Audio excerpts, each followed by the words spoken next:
my endlessly receding hairline. This is a video filled with random tips and hints to make life in the great outdoors a little safer and more comfortable. Oh, he's almost over. As we watch my dad stumble and slip on this icy, snowy hilltop here, let's dive straight in. We'll start with a boring one and then get to more interesting things. An item that went from something I never use to what I almost always use on my big walks is a good pair of gaiters. I used to dismiss them at face value as just a way to try and keep your feet dry, a way to stop the rain running off your trousers into your boots. But when I realised I could wear them to keep all of the stones and odds and ends and bits of stick and heather out of my boots as well, my goodness, it's changed my life. And being able to wade across heathery patches, boggy patches, all the uneven, unforgiving terrain you often find out in the mountains without having to stop and shake stuff out of my shoes every so often, it's amazing what a difference it makes. Being seen and not being seen. I've talked a lot about camouflage recently, so I'm not going to go into too much depth here, but what I want to say very briefly is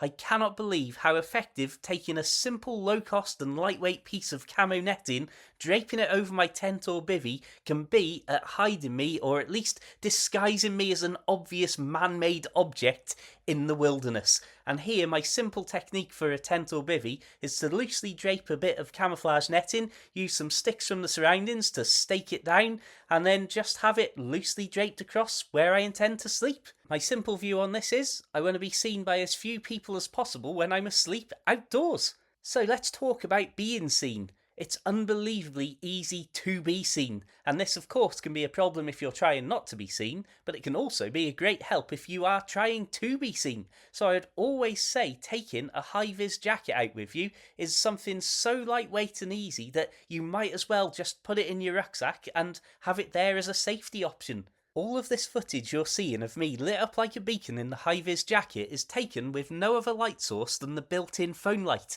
So yes, that really is how visible a simple, lightweight, cheap high-vis jacket is.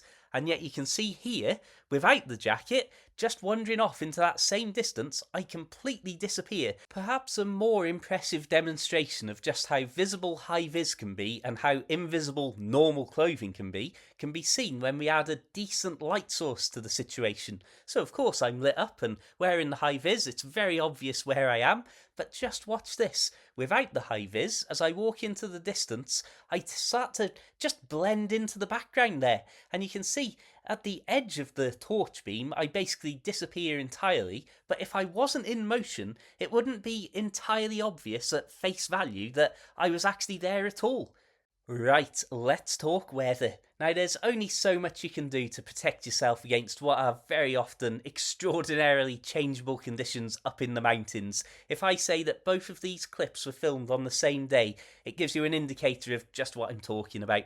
And many of us know, even at low level on the ground, you can have beautiful sunshine, hailstones, and everything in between in a single day. So I always take my waterproof coat and trousers. They pack down really small in the same little bag, and as you can see, they weigh basically nothing in the grand scheme of things, but it's just good to have them just in case, just for that little bit more of a comfortable, drier walk. Speaking of dry, you should never ever underestimate the risk of wildfires, and they don't just happen at the peak point of the heat in the middle of a blazing hot summer's day. They can happen well outside of the windows where you might anticipate them, and it's unbelievable, as we've just said, how the weather can change on the hilltops. You imagine how the wind can shift and change the direction that these flames are travelling and how much ground they can cover in a surprisingly short amount of time. It actually happened to one of my friends and his girlfriend. She was on one of her first walks up a hill, and in the distance there were wildfires. The wind changed direction while they were moving, and they had to seek an alternative route down from where they would have gone.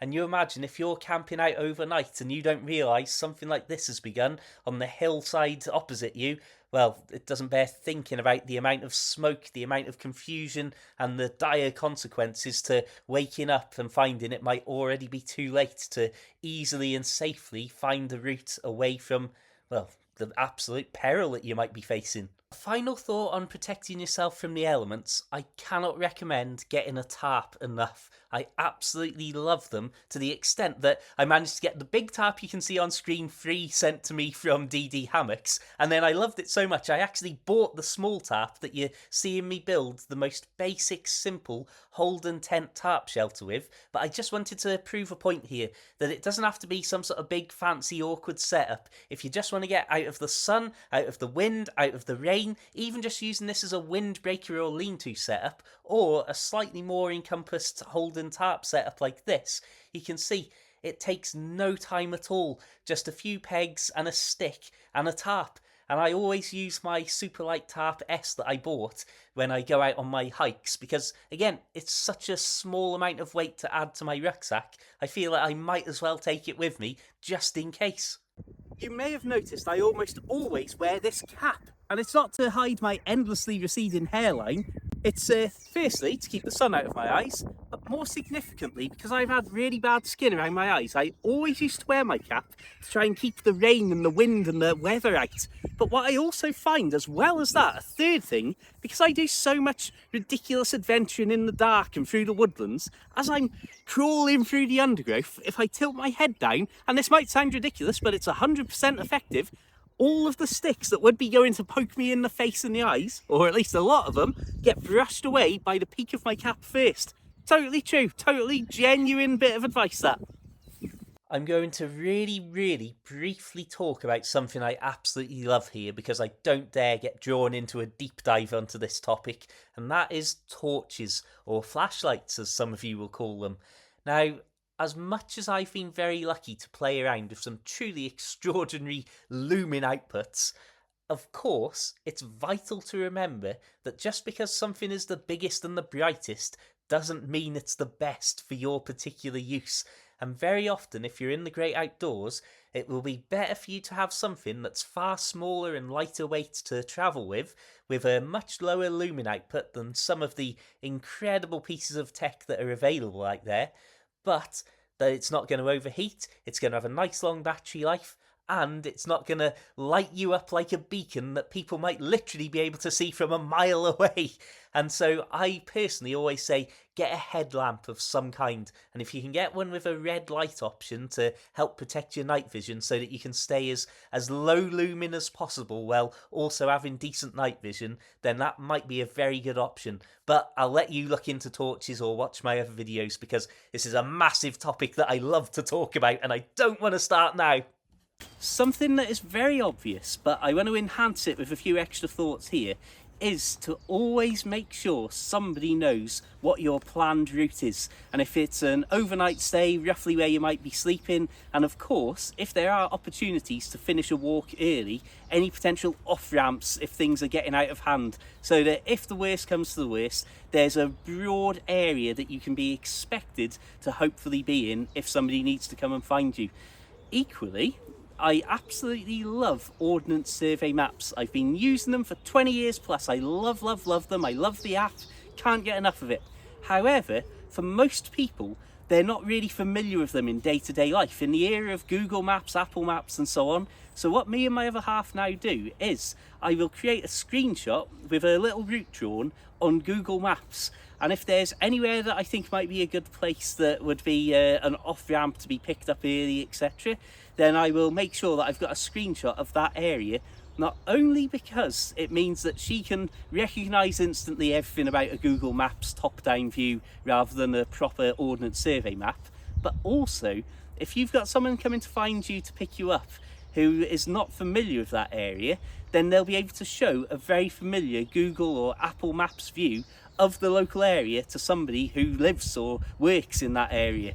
So it's just something to make it a little bit easier. As much as I love Ordnance Survey maps, and I really can't stress enough how much I do, I think that for the general public, using Google Maps and top-down aerial maps is often more useful, or more recognisable at least.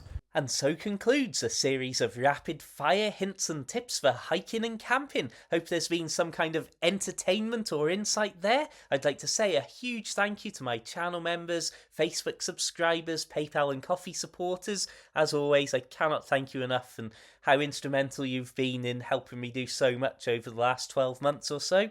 I'd also like to say a huge thank you to anybody who's just watched any of my videos, including this one, to get all the way to the end here. Thank you very much, my friends. I'll leave a load of links in the description down below, so you'll be able to find some Amazon links to maybe some of the kit you've seen in this video. If you buy through those, I will get a commission, so it's a great way to help support these videos if you're looking at getting some outdoor kit anyway. And yeah, you'll find me all over the internet down there. Until the next time though, my friends, have an absolutely fantastic week. Keep it interesting, keep it hiking and tent worthy. Have a wonderful day, and of course, my friends, farewell.